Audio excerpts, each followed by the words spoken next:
Mersenne versus GSIS, JR number 192971, January 10, 2018.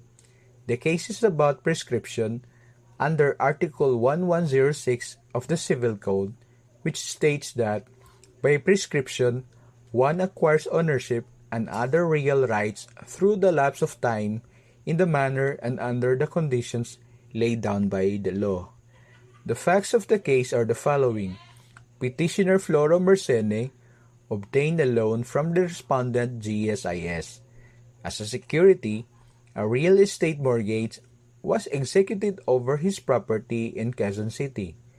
3 years later, Mersenne contracted another loan with GSIS. The loan was likewise secured by a real estate mortgage on the same parcel of land. The following day, the loan was registered and duly annotated in the title.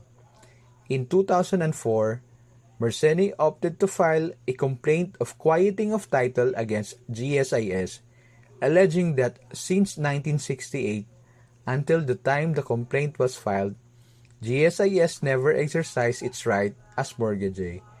The real estate mortgage over his property constituted a cloud on the title. GSIS right to foreclose had prescribed.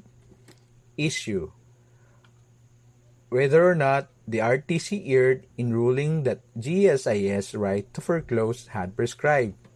Ruling: yes, the RTC erred in ruling that GSIS right to foreclose had prescribed because the allegations in Mersenne's complaint were insufficient to establish prescription against the GSIS. Prescription of the right to foreclose mortgages is not reckoned from the date of execution of the contract. Rather, prescription commences from the time the obligation becomes due and demandable, or upon demand by the creditor, mortgagor, or as the case may be.